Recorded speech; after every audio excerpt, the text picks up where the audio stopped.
And welcome to Cottage Talk. I am Russ Goldman. Joining me right now is Yanis Shinez and Kevin DeVries returning. He is the host of a great podcast called the EPL Roundtable. He also happens to be a huge supporter of Tottenham Hotspur. He's on to help us with our preview of the upcoming match on Wednesday for Fulham against Tottenham Hotspur. First of all, before we go any further, I want to welcome Yanis back to the show. Yanis, how you doing, my friend? I'm good, sir. I'm recovering from the Southampton 0-0 and looking forward to this game against Spurs. This should be a good matchup, but we've got 4 draws on the spin. It'd be nice to get a win, and what better place than to go away to our North London friends. Well, it should be interesting. Will it be counterattack versus counterattack? We'll talk about that. We'll talk about the strategy here because it'll be interesting to see what Mourinho's going to do. I have a feeling I know what Mourinho's going to do. I think Kevin will help us with that. Kevin, welcome back to the show. We did this, I want to say 2 seasons ago, but now, as you're seeing, we are a live show, a live video, and it'll be podcast as well. Thank you for joining Yanis and me on this preview show. Yeah, absolutely delighted to be back on. Tweeted you when you came back up. Was excited to get to talk to you again, both on my show and yours. And my only apology is that I don't have a cool backdrop of a bookshelf, which seems to be what most professionals are supposed to do these days. Very good there, my friend. And listen, please tell everyone how that they can listen to the EPL Roundtable. I've been on the EPL Roundtable. I said to you off air that I thought it was horrible in the last episode. You told me I was fine. But just tell everyone how they can listen to the show. Yeah, you can find us on Twitter at EPL Roundtable. You can also basically go to any of the podcasting things, iTunes, Spotify, probably the 2 most predominant at the moment, and just type in EPL Roundtable. And also when you search that, you also see some of our championship episodes, which maybe as Fulham fans you want to ignore exists. But if you're still interested in what's going on down there, you can find that on that same EPL Roundtable RSS feed. Okay, excellent. I would highly recommend it. And the Championship Roundtable is very good. Besides the host, Jake. I'm just kidding, Jake. Don't come at me. Yeah, we have to resolve that beef someday, or we don't, and it'll just be eternal fuel for all of the podcasting fire. We'll keep it going with me and Jake. We'll just keep it going. That's a little inside joke there. All right, Kevin, let's get into getting your thoughts on Spurs this season so far. And then I want to talk to you after that. We'll lead us talk about the match last night. So let's talk about, first of all, just the season so far for Spurs. Yeah, it's certainly been an adventure thus far, and we kind of knew it would be. Basically, the second the transfer window opened and we started making signings, we ended up with 7 of them, which is hasn't happened since Bale left. And then hilariously, the next time it happened was with Bale returning. Maybe not getting the impact that we would have hoped from the majority of them in the Premier League. We thought Vinicius was going to be a huge deal, especially in these recent matches where we've conceded late goals. You'd think you'd bring on an extra striker, but he either hasn't been named in the squad or hasn't been called onto the pitch. You have Gareth Bale, obviously hasn't really done much in the Premier League either. Did get us a crucial headed goal to get us a win. But I had said in the preseason that I thought all that Bale needs to do this year is change 5 results positive. So losses to draws or draws to wins. He's done it once, hasn't really had a chance to do it since. So that's a little concerning. But Højbjerg immediately staple into the 11 has solved our defensive midfield issue. He's so good. And I think what's really interesting to me is that it's seemingly surprising Southampton fans who thought that they were just fine without him. And they've been doing well. So I can see why they thought that. But I'm just very curious tactically. And obviously Hasenhüttl is one of the better managers in the Premier League. But what about his system made Højbjerg less important while making 2 players that you could argue are not as talented better for them, but then Højbjerg also step into our side and drive us up the table? It's a very interesting situation there. Reguilón is inconsistent. His talent level is just absurd, and he might be gone in a year anyway, so don't really need to talk too much about that. But with all of these signings, we knew it might take a little while for us to get going, and then that just kind of didn't happen. We started pretty quickly. Obviously, as everybody knows, we were briefly in the title race. And then as soon as everybody noticed, it stopped being the case. Jose Mourinho's tactics, I think we praised a lot in the beginning of the season because he was doing a lot of things that Pochettino never did, which was change the tactics, change the personnel, adjust in match to what's happening, being a little quicker on the trigger with substitutions. And then it just seems like he stopped doing it in the last month. We had this terror run of fixtures starting, I think it was the week before December, right after Thanksgiving here in the States, where we had City, Chelsea, Arsenal, Palace, Liverpool, Leicester, Wolves. And from those 7 matches, I was like, as long as we get 12 points, we'll still be in the title race. I think we ended up with 9. The 2 wins, 3 draws. Yeah. So that just wasn't enough to keep us in anywhere near that title race. Although a win right now, because everyone has to draw right now, would drag us all the way up to second. Although I think United and Villa still have their matches in hand from that first week of the season. But yeah, on the whole, it's been positive. If you're just like wanting to say we're almost at the halfway point of the season, what was the first half like? Tottenham being in touching distance of the top 4 and arguably still in touching distance of the title race, depending on Liverpool's future results, right. I think is something that Tottenham fans maybe not would have expected at the start of the season, but would be certainly pleased to see. The way it's happened has been disappointing. The last 4 matches, almost exact carbon copies of each other, with maybe the exception of Leicester, where we were just the worst team. But the Palace match, the Liverpool match, and now the Wolves match, all of them with a 1-goal lead, all of them sitting back once we had that lead to protect, all of them conceding in the 80th minute or later, then suddenly turning it on, but then it being too little too late. It's a really irritating script that's starting to develop. But on the season, pretty good. If we get more from Bale, if Dele gets back or we sell him and we bring in Sabitzer, there are ways that we like recoalesce as a side and push ourselves up further. And it certainly seems like nobody else is going to really stake a claim on driving up the table at the moment. It seems like everybody's just getting draws. So the opportunities are still there. And if we can get some of those pieces clicking together, if Ndombele and Lo Celso can play together in front of Højbjerg, that would be huge for us. And Ndombele is really finally rounding into form. Something that I'm sure as Fulham fans, you'll recognize, a really talented central midfielder all of a sudden being like, oh, I'll play to my ability level. Like, oh, that's very nice. I would have liked it if you'd done that sooner, but now it works as good as any other time. But on the whole, positive, but certainly with a sour taste in the mouth after the last month or so.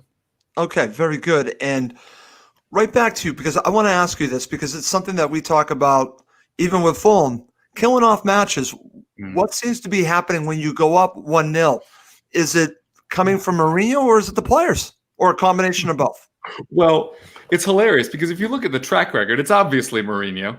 But after the last 2 matches, he's come out and said that he told the players to not do what we did, which was sit back and absorb pressure.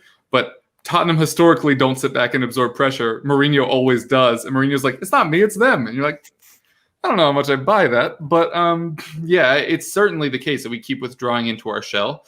I've long posited this season that the reason why we're doing it and breaking on the counterattack is that Mourinho genuinely thinks that Kane, Son, and one other player can be all of our attacking players, and everybody else can sit back.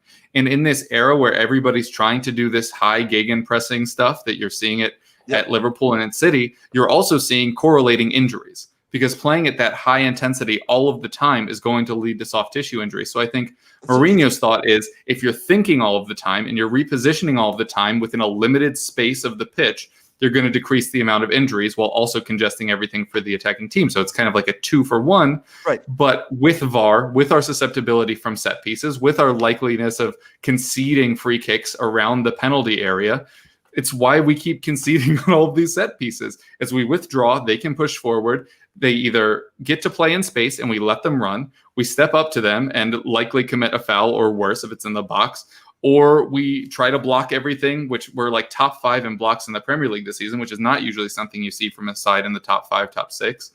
And then it goes behind for a corner, and then it's another set piece that we have difficulty defending from. So this if you have one lead, you're safe thing, I don't think exists in the VAR era anymore, because at any time anything can be called against you. And tactically, I don't think it plays to our strengths, where we have a lot of over-aggressive, error-prone defenders, where they're typically good as long as they've covered behind them. They seem to play pretty well, but Aurier keeps giving up fouls on the right. Last week it was Davis on the left after we removed Reguilon, who was kind of protecting him. Well, Reguilon's not really a defensive presence, but it wouldn't have been Davis in that situation. Even Toby can be rash in the penalty area. Dyer is obviously just a Cro-Magnon there wearing a white shirt.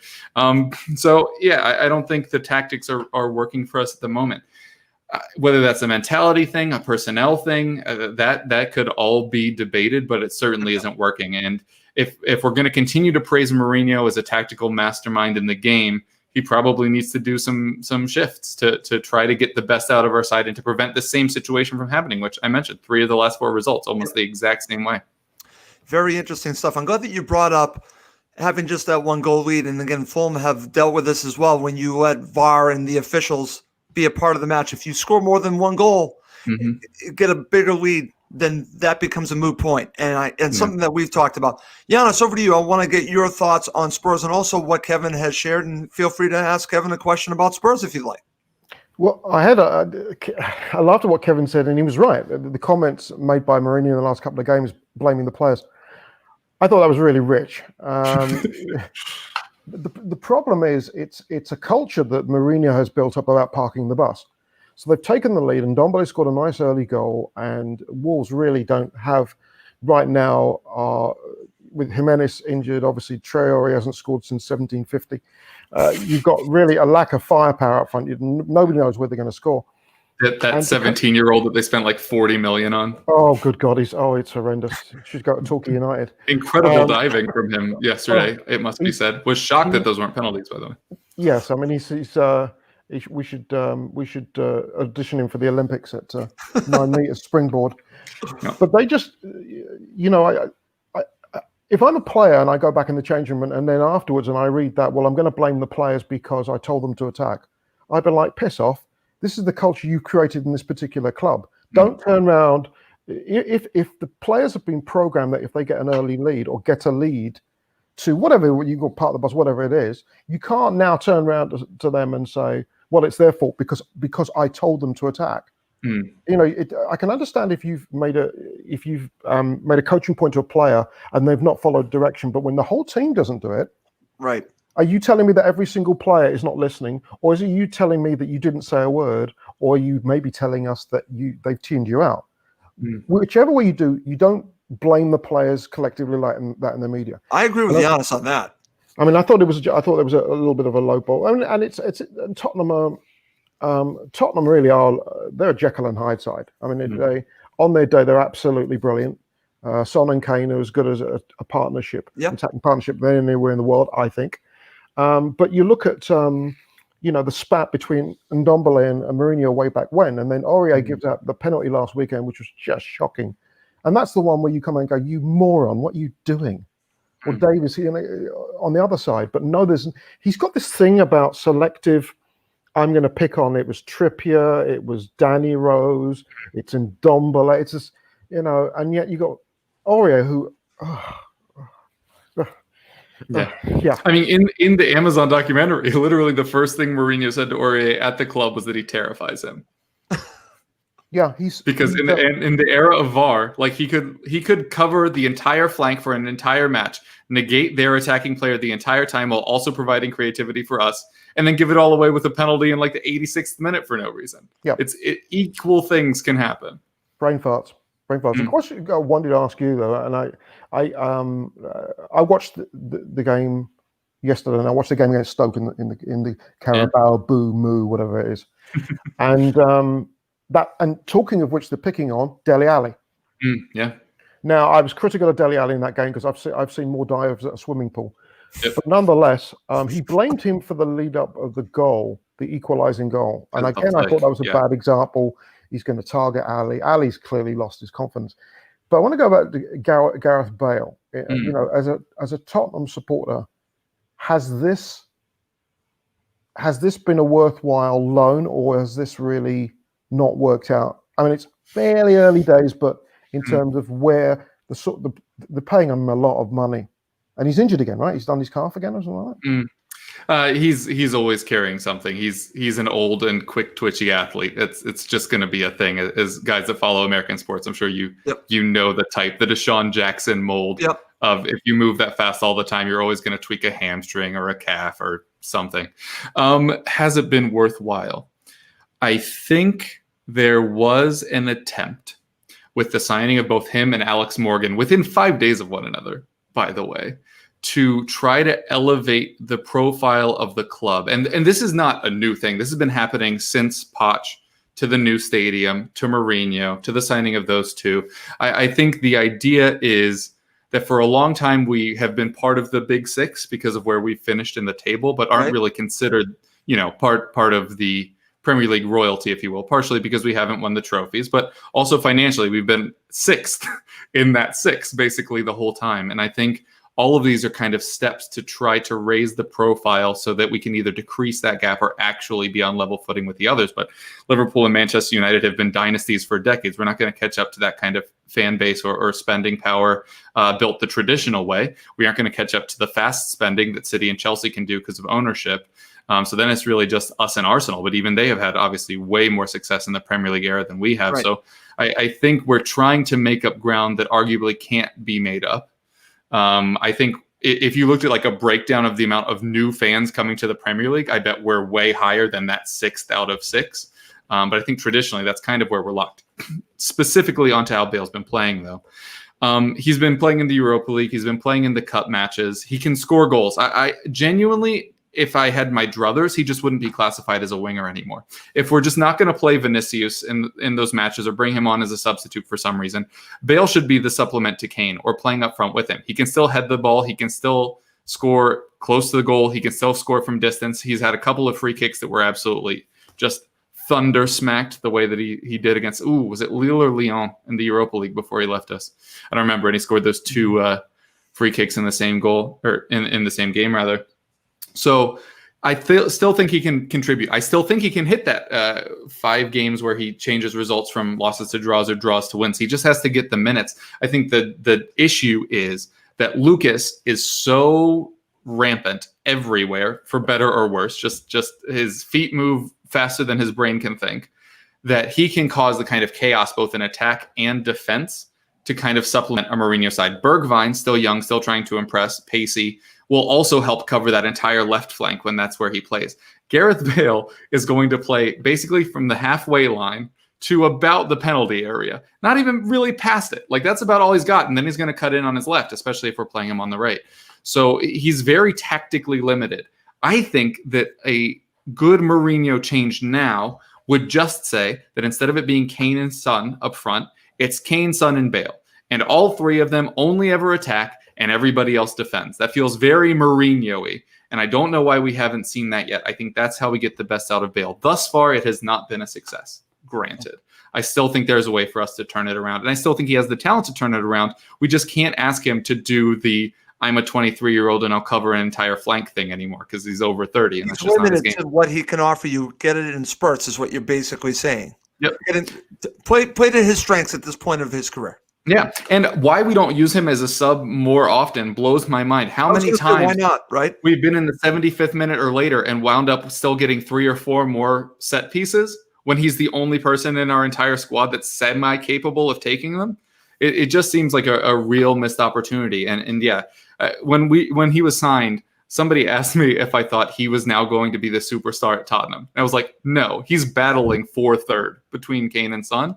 But that doesn't mean he can't be valuable. But yeah, his usage has not been good thus far. And if we use him as a set piece specialist, as a heading specialist, he can be on either side of those dead ball situations, by the way. He's still 6'2" and can still jump out of the gym. That's a very American term. Sorry for those that have no idea what I'm talking about. Yeah, there's still a way to get the best out of him. There's still a way to make this loan worth it. And just in case people on this show and fan base aren't aware, the option for the second year isn't to buy. The option for the second year is to renew the loan at the same terms of this season. So at no point are we going to be out all of that money. The wages, obviously, we're still paying him close to what Kane and Son get. And that's a third of his wages. Madrid are still paying almost 60% of his wages. But yeah, the for financial outlay to on-pitch performance, not worth it. But I still think it could be come the end of the year. If he does impact those 4 to 5 results, and that's what puts us in the top 4 versus not, or if that's what keeps us in the title race versus not, then it's worth it. Okay, very good stuff. Great stuff there, Giannis.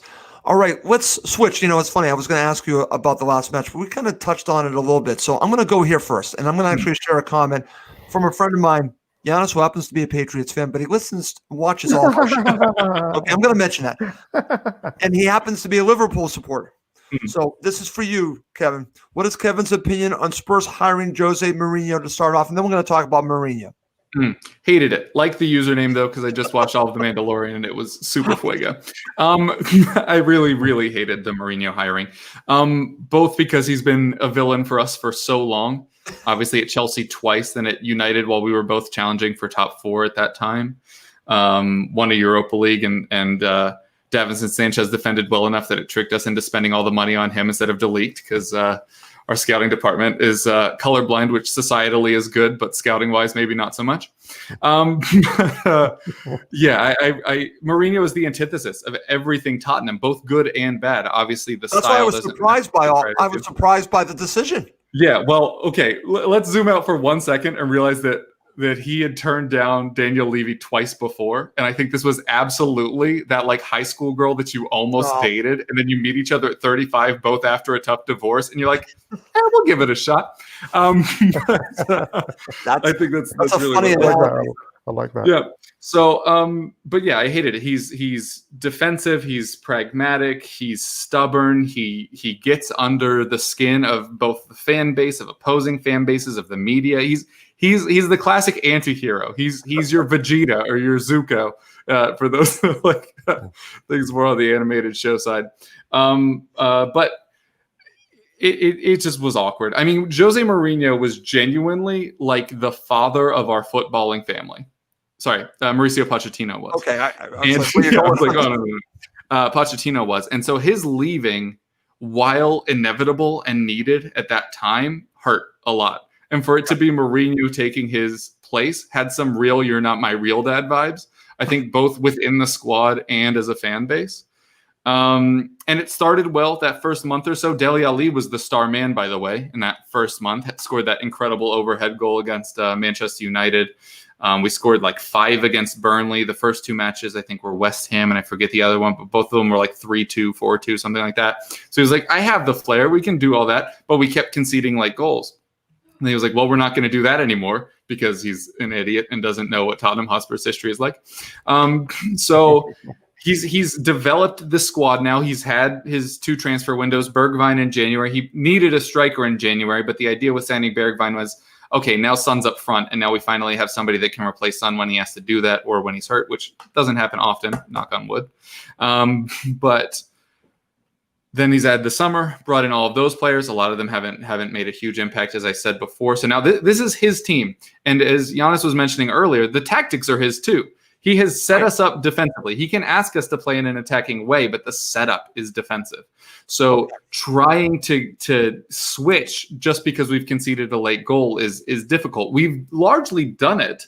We've looked good in those final stages, but we haven't scored in any of them, if memory serves. So the hiring of Mourinho was something I did not like. I see the point of it. The point is, this is an expiring squad. We had all of these players, Hugo, Jan, Toby, Kane, Son, Eriksen, Dele. Obviously, Eriksen gone. Dele might be on the way out. But the idea was, we have this hyper-talented squad, and we didn't have to pay for it. Kane and Son cost a grand total of $5 million in the transfer market, right? We are not going to have this. It's like a quarterback on a rookie contract. It's like the way to try to succeed, right? We're not going to have this again. So they were like, bring in Jose Mourinho. We have the talent already. Turn this talent into winners before this window closes. He has 2 years to do it.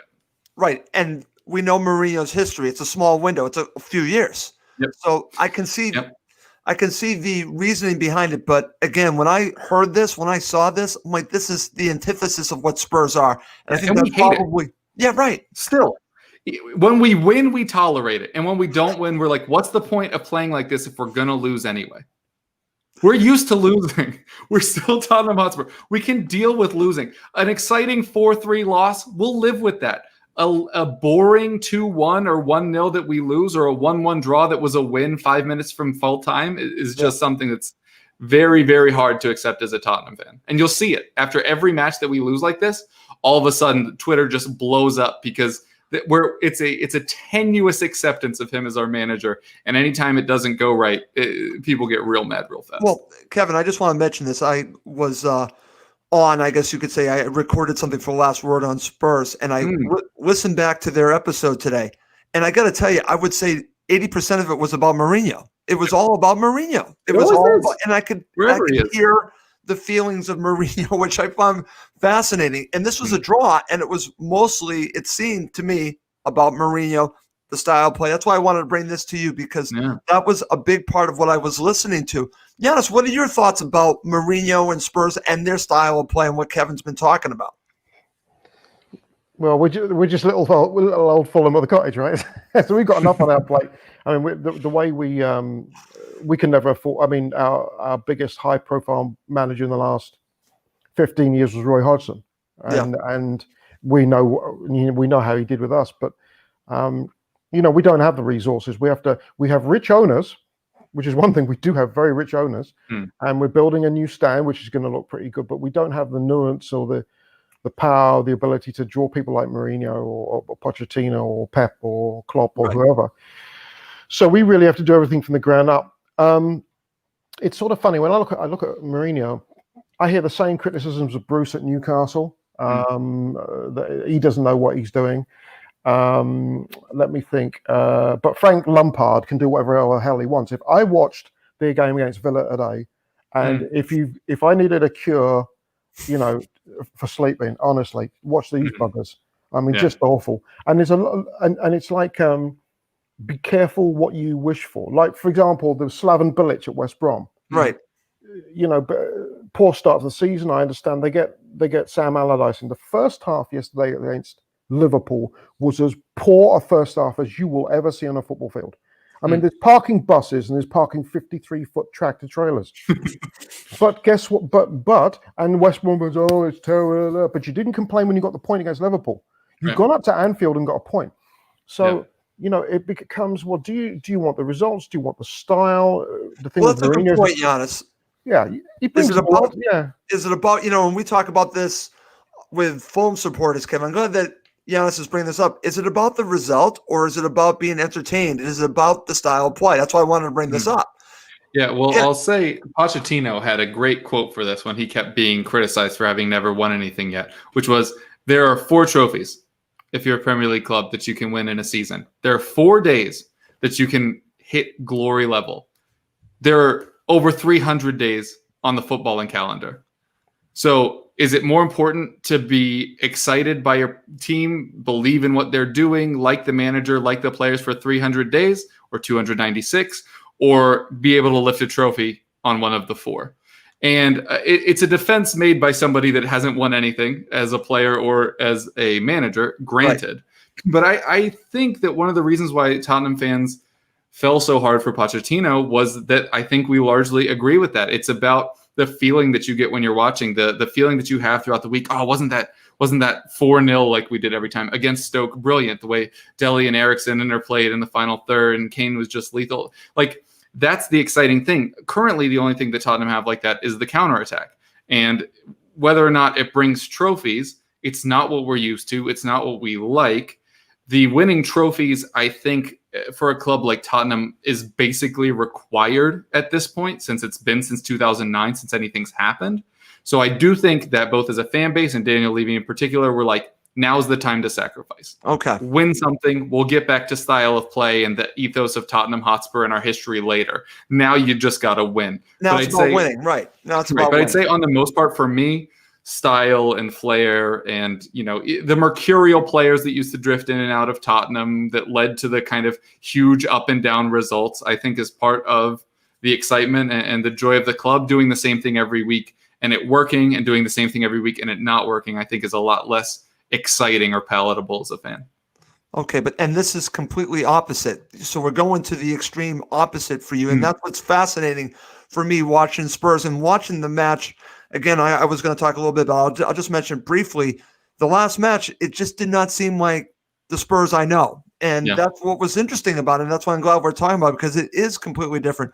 But one thing isn't different, and it's some of your key players. And I want to talk about these 2 players, and I want to bring Giannis in because I want to focus on key players for this match. And these 2 players I have to start. So, Giannis, I'll bring you in a second, but I want to talk about from a perspective from you, Kevin. How do you contain Kane and Son? Because they are that good, but under this new system or style of play, how different are they? Foul them. We just saw it with Wolves yesterday. Every counterattack, they were getting bundled over, and Ndombele was getting bundled over in midfield. Do light ones. Don't get your yellow cards, but just foul them. If we're only going to have 3 players that are attacking, get in their way, legally or illegally, and just stop them from being able to do it. Every time Kane got the ball with his back turned, which we've seen so many times this season, he doesn't even look. He just kicks it up, and he's like, Son's probably faster than your center back. And then he just expects Son will get on the end of it. They'd step in front of him. They'd step on the ball. They'd step on him. They just do anything to kind of prevent that. And until we show a competent, sustained attack outside of us chasing a match, I think you can stop the counterattack by physically stopping the counterattack. I think that's the way you probably have to do it. I mean, other things, you can try to make them shoot from range, but both of them can score from range. Yep. You can try to force them onto their weak foot, but both are almost equally footed. So I think a lot of the traditional things that you try to do, like try to force him onto his left, that doesn't really work with our side. Try to force them wide, that doesn't really work either, because one of them's either going to be in the box or we can chip, or Kane loves hitting it across his body and the goalkeepers. So like some like traditional ways to decrease the quality of chances don't really work against us. Yep. But you can stop it at the creation step. And since we don't have a true creator like Eriksen anymore, Lo Celso continues to be injured. We aren't really playing Lamela. We don't have that like creative player. And Ndombele creatively moves. He'll beat like 4 people and play the simple pass. It's like if Sissoko was good. But he isn't going to be really creating that many chances. I think we're bottom 5 right now in chances created in the Premier League. Wow. We're doing a real hard 15-16 Leicester vibe of just like kick it up there, maybe Son's up there the way it used to be with Vardy. And that leads to a really high expected goals because it's almost always a player versus the goalkeeper. And the quality of finishing that Son and Kane have, it doesn't matter who the goalkeeper is. You're going to favor him. You saw it in the Liverpool match against Alisson. Yep. Alisson was like, that's Kane, that's Son, crap. And then it was a goal. It doesn't matter the quality of the goalkeeper when you have that quality of finishing. Obviously, the advantage is on the attacking player there. They have so much to aim at. But yeah, I'd say stop them in the build-up because once they get the ball in anywhere near the penalty area, they're capable of scoring. Okay.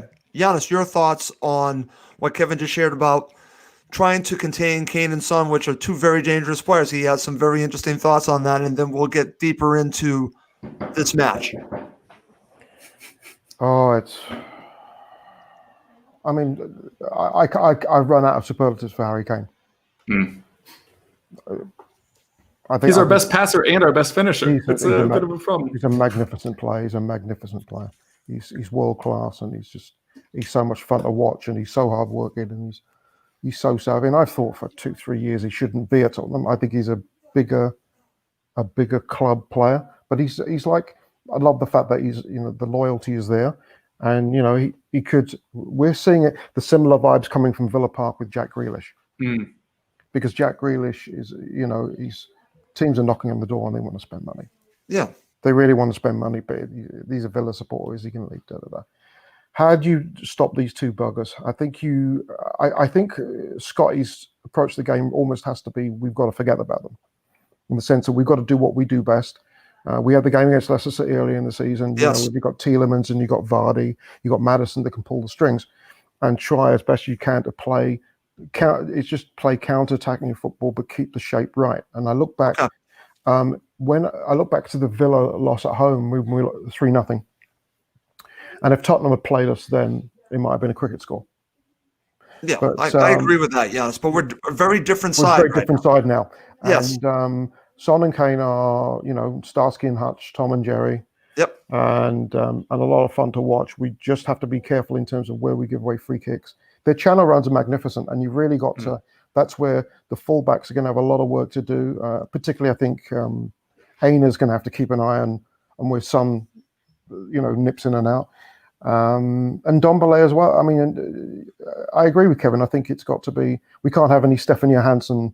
Not that he's in the line; he'll be in the lineup. Any Steph Joe. I'm going to kick you halfway up the Pennines.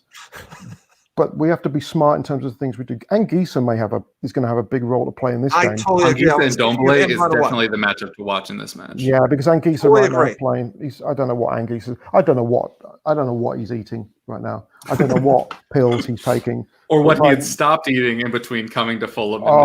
God! Villarreal wanted him. He was very good.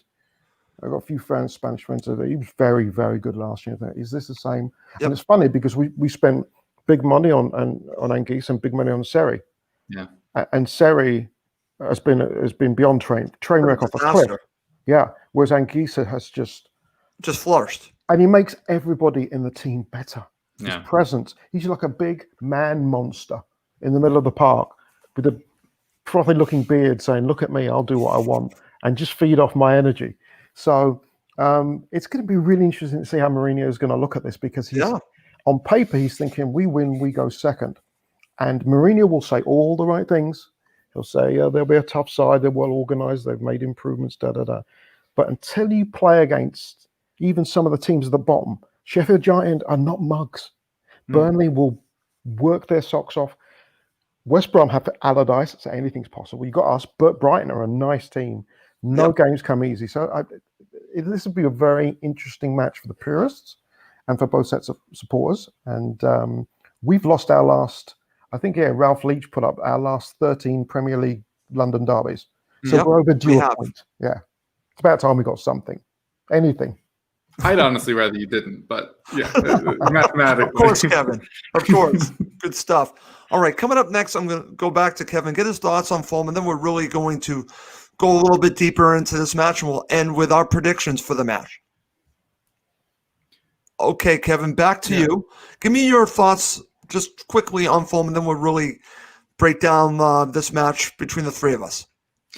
Yeah, I think you've had a pretty decent turnaround here. Very early on, it kind of looked like Parker might be the first one out the door of all of the managers, but then very quickly that didn't happen, and then nobody got sacked till mid-December anyway, so all those conversations in like September look very stupid in hindsight.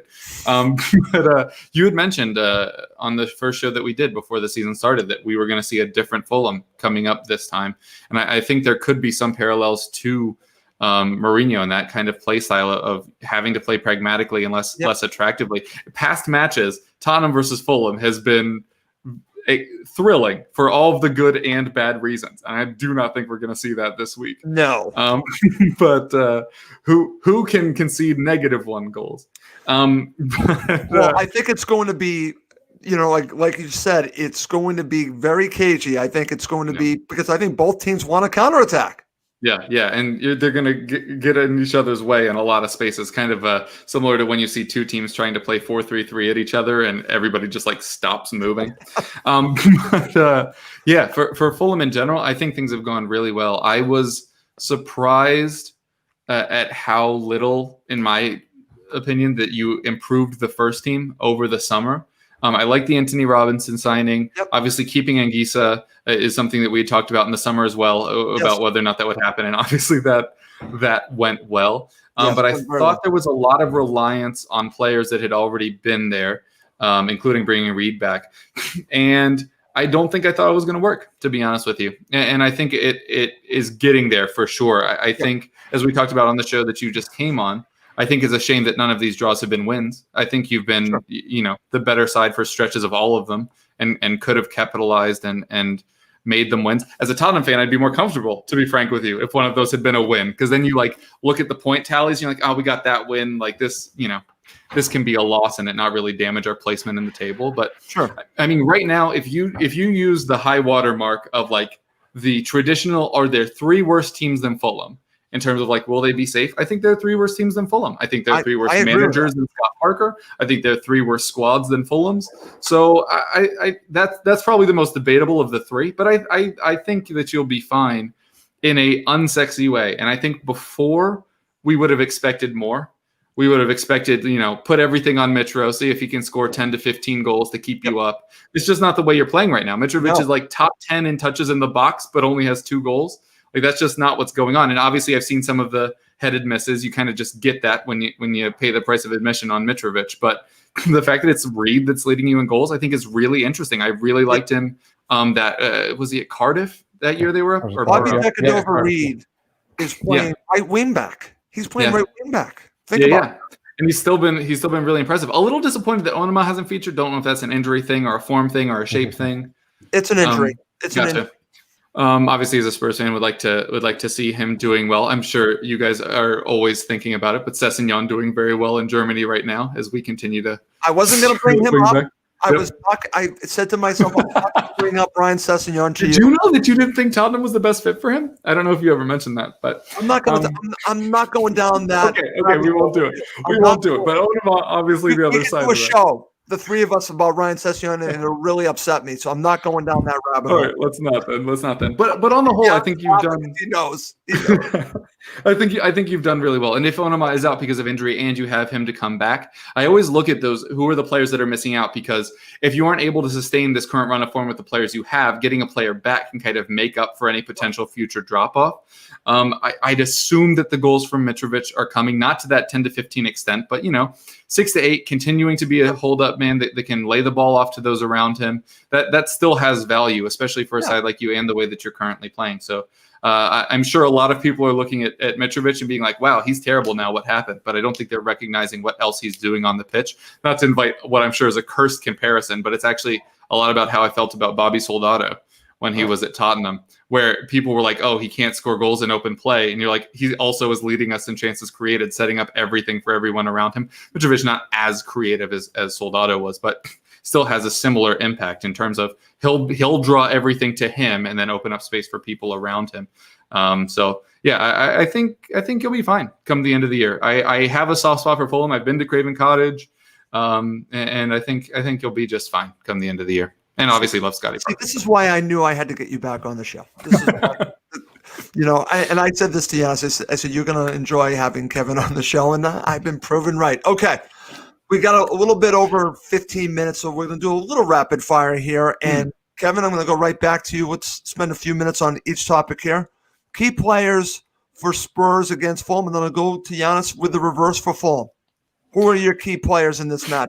Yeah, and Ndombele has to be the first one, because Kane and Son are like above the list. It's not even really worth talking about them at this point.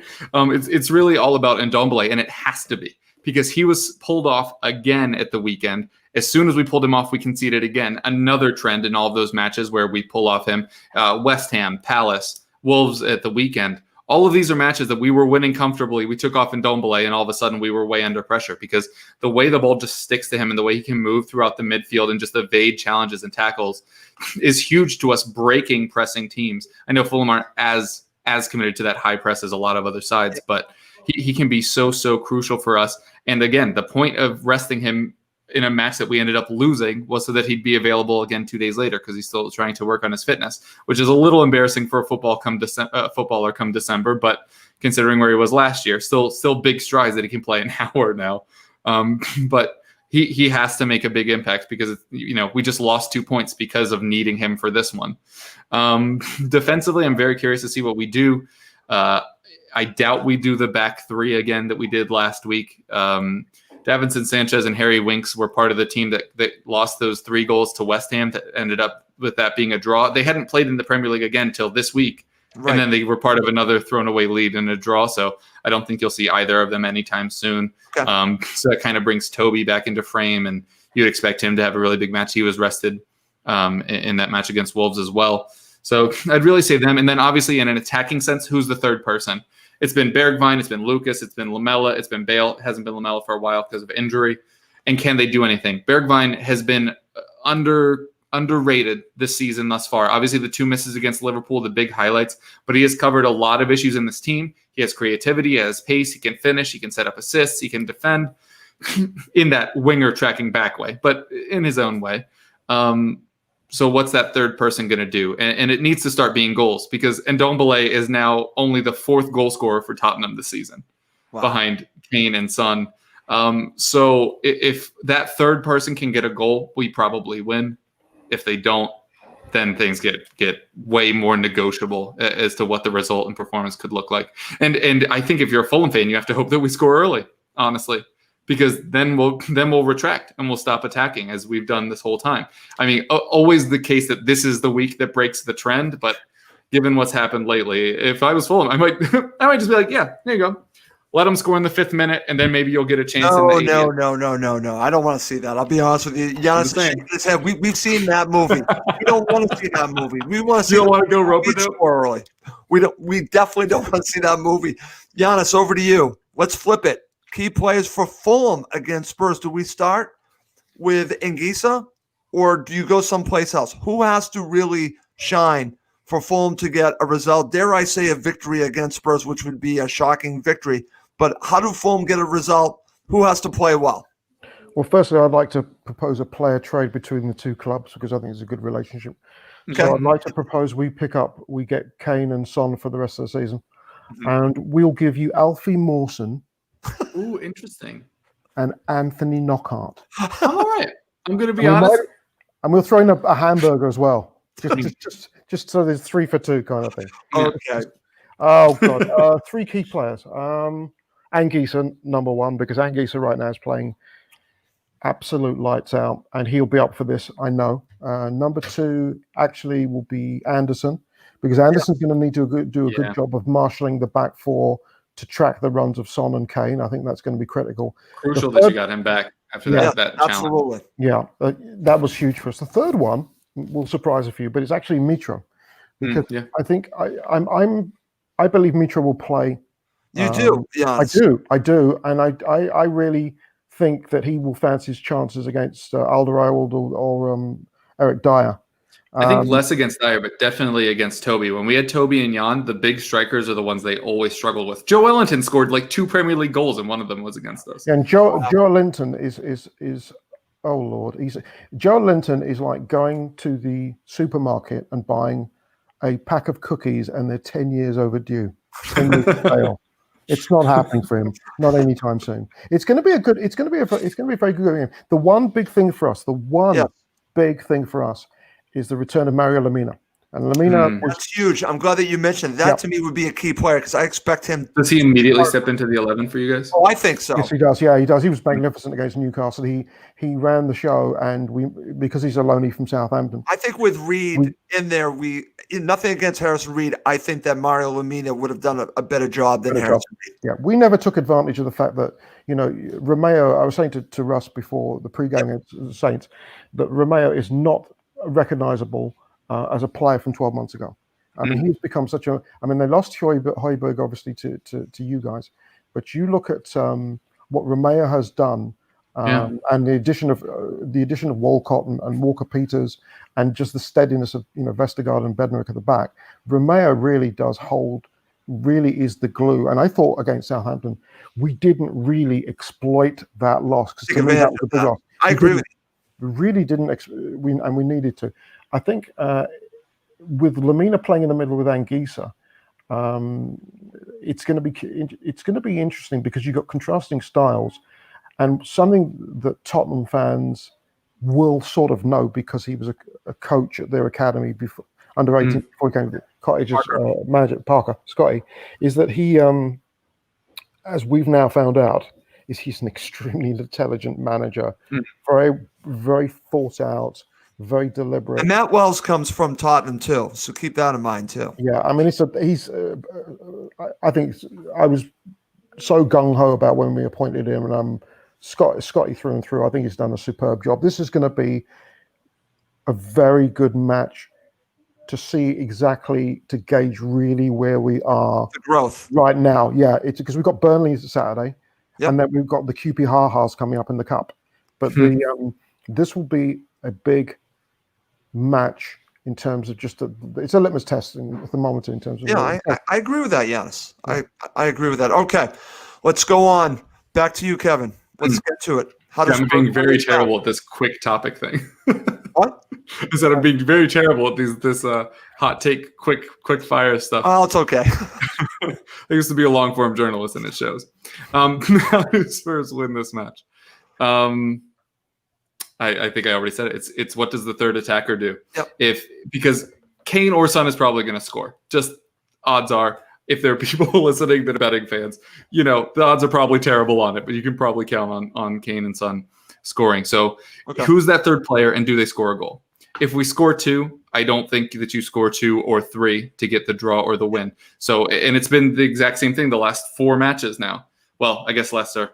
Leicester 2 would have been a draw as well. So it's really just, is there a second goal for us, and who's going to provide it? Kane and Son, we've seen it like the Southampton match where we were down 1-0 and then scored like 5 unanswered for no reason, just because this season is ridiculous. They're capable of that, but the contribution has to come from elsewhere. I am willing to put anything down that if Kane and Son score just one of the goals and somebody else scores a second, that we win.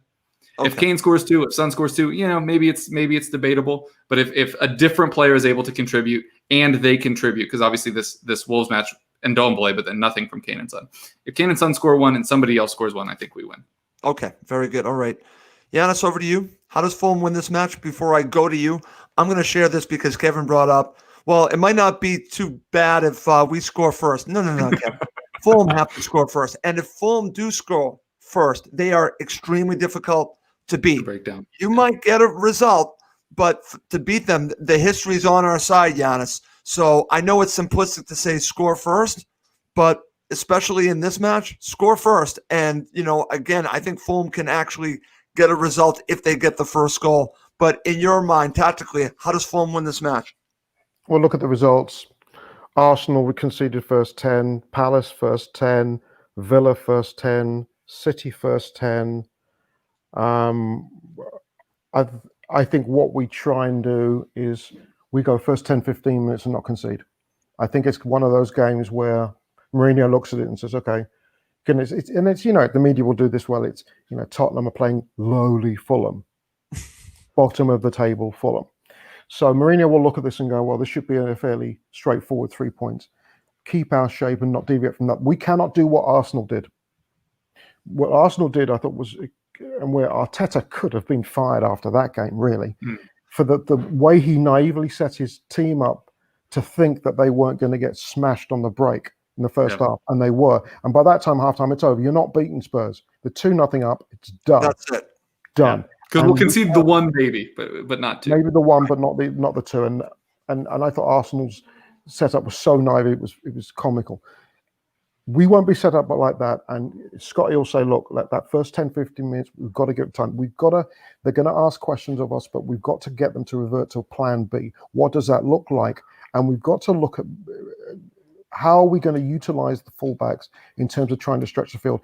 In that sense, I think Tottenham are very much like Chelsea. I think you've got to try and, I think the real danger from Chelsea can always come down the middle. If you pull them wide, I think that's where they become a lot less potent. And I think really what we're going to try and do is try and get it to a point where really Aina and Robinson become the key focal points in terms of defensive shape.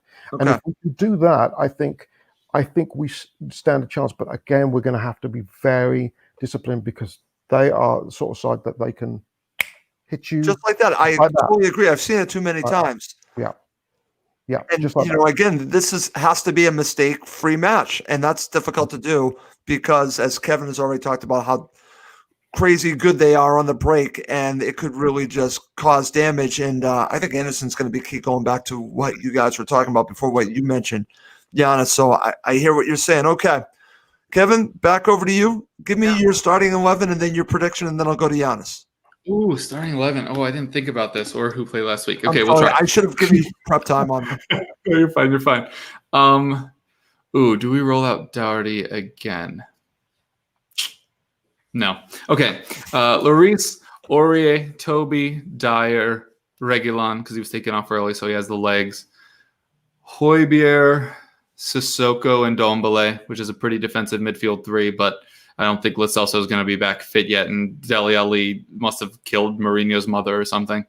Then Kane, Son, and third person. I keep just saying third person to get away from this question.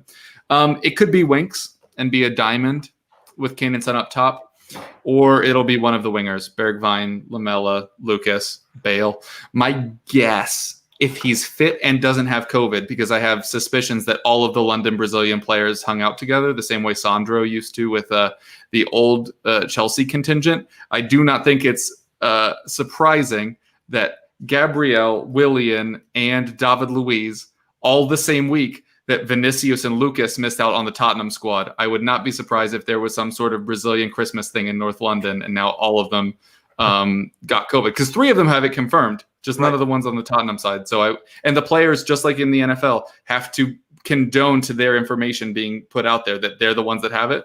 So I wouldn't be surprised if that's the case. If Lucas doesn't have COVID and didn't have a huge Brazilian Christmas party that I'm guessing with literally 0 evidence, then I think it's Lucas. If that scenario did happen, it might be Lamela. Mourinho loves his bastardry, and without Dele and with Eriksen gone, he's probably the best creator we have outside of Kane, which is just absurd that our best striker is also our best creative midfielder. But there you are. That's the state of things at the moment. So I'd go Lamela. Don't be surprised if it's Bergwijn or Lucas if he didn't have a Brazilian COVID party. TM. And what's your prediction? Man, there's so many question marks. And I think what I hate about this, especially because I think Giannis is right. I think people look at it as title contending Tottenham versus relegation contending Fulham, is that you guys are the ones trending up. We're the ones trending down. And I always hate being in that situation coming into a match because we need a win. And you guys probably feel like you deserve a win after all these draws you've been getting. So I don't like the game script going into it. Well, Kevin, I don't think Fulham are going to fear you, and I don't think they should. No, I don't think you should either. Which, the funny thing about that is that you'll either immediately fear us and be like, oh, crap, we could have feared them, or you'll win and be like, oh, why would we have ever worried about that? But I'll go 2-1. I'll say we get the second goal at some point. But I think you score. We've just been so susceptible, especially in the air. You mentioned Mitro before. He'll just cause all kinds of problems for Toby. I don't think he's on pens for you anymore. But I'll say he gets a goal somewhere. A headed goal from a set piece seems the flavor of the month. So I'll go with that for you. And then I don't know. I don't know if we'll score in this hypothetical. I don't know if we'd score that second goal before you get yours at all or at the end, but probably the former. I'd say we're probably up 2-0. You score 70th minute, and then we're just really nervous the whole rest of the match because we know how tenuous that one goal lead can be. Okay, very good. All right, Giannis. Over to you. I'm looking forward to your starting 11 and your prediction. Okay, starting lineup will be as follows, I think. It'll be Areola in net. You'll have Aina, Anderson, Adebayor, and Robinson. And then I think in the midfield, you will have Zambo Anguissa, Lamina, and I'm going to say Kearney. Wow. Ooh. And up front, I will go with Lookman, Dover-Reed, and Mitrovic. So you're going to go with like a 4-3-3? Yes, I would. Right now, or like a 4-2-3-1 or something. 4-2-3-1. I like. I mean, Dover-Reed and Lookman. You can't take them out. Anderson and Adder. By the way, Kevin. Adebayo has been Tony Khan should be arrested for the abject theft of stealing Adebayo from Man City. How much was it? 2 million? I don't think it was even that. Absolutely ridiculous. What on earth was that about? Also, I criticized you for more stuff, but you also got in Lookman, which was great dealing. So I don't know what the hell I was talking about. Yeah, Lookman was. I just now recovered from Lookman's Panenka against West Ham. It took me a while. I had to get therapy. Anderson has been brilliant. Yeah. Loftus-Cheek wouldn't be part of my 11, and I really like. I think he's had so many problems with injuries, and I'm willing him to do well. But you've got to play your strongest 11 against the Tottenham side that can give you different problems in different ways. I think this Fulham team will ask questions if we maintain our discipline. And the one that not many people are talking about but have to is our goalkeeper. Areola has been absolute lights out this year for us, and no question about it. He brings a credibility. He gives you confidence, to be honest. He's 4 on saves right now. Oh, he's a World Cup winner with France. He has not conceded a goal 25 yards or beyond. He's safe as houses in dealing with crosses. He's very quiet with his back four, but he does command his box. He's been brilliant, and he's the best keeper we've had since Van der Sar. I believe, and we've conceded 18 goals in 15. 23 in 15. But I'd have taken that. I mean, when Leeds thumped 4 past us, Arsenal knocked 3 and Villa knocked 3. And he wasn't there the first 3 matches. Let's go. But I don't remember. I know Rodak started at least one match, right? God, those are the days. Well, Kevin, to put it away, the final that started against Brentford at Wembley, that back 5, none of them are there because you have Rodak, Adoy, Hector, Ream, and Joe Bryan scored the 2 goals. Yep. None of them are there, and of course Anguissa wasn't there. Yep. So it's completely. But again. Lamina or Lookman. And Lamina was considered to be a hit and miss, but against Newcastle, he was unbelievable. Newcastle. Oh, can somebody just send them somewhere? Newcastle, just anywhere. Send them to the Scottish Premier League. I mean, more ungrateful fan base, and Steve Bruce has done a very good job there. But look at the owner they got there, and they're boring as hell. And it was a game Kevin should have won. We should have won that.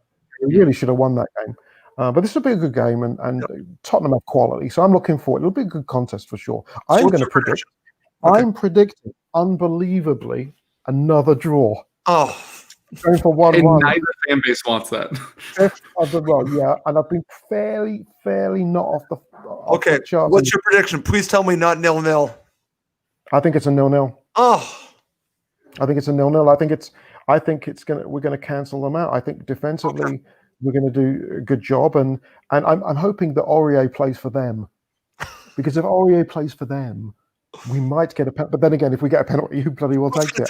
Who's gonna take it? Okay, Bariola. Okay. I'm actually going to agree with Giannis, but I'm not going for 0-0. I'm not doing that. I'm going 1-1. I'm going to go 1-1, but, and again, I could see why, obviously, Kevin, you're predicting a Tottenham victory. I think it should be, but, I mean, from a form, it has to be from our side. Yeah, you have this run. We've been on 4 without a win. Yeah, you have to, absolutely. But for me, honestly, as watching Fulham, nothing will surprise me if, it wouldn't surprise me. It would shock me to win, but to get a draw, that wouldn't surprise me, because they are capable of getting a point even at your place. They are capable. So and we're capable of giving away a point at any point. Exactly. All right. Great show. Fantastic show. Kevin, before we go one last time, just tell everyone how they can listen to your wonderful podcast that I've been a part of, even though I was crap on the last episode. You were really genuinely fine. You can find me on Twitter at Kevroff. You can find the show at EPL Roundtable, and you can just search EPL Roundtable on all of your podcasting services. Okay. Giannis, I hope you enjoyed this. I've just followed Kev in the EPL Roundtable. Absolutely. It is.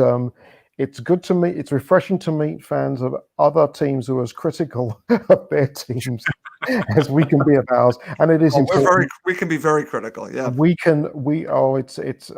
Shall I mention Floyd Aite? Of course. Okay. Enough. I thought we could go throughout the show without you mentioning Floyd Aite. We mentioned Sessegnon and Aite. All the bells, all the shots are being taken. The only one I'm missing, Kevin, is of course everybody's favorite, and that's Philippe Senderhorst. Sorry. He's going through the history now. Okay.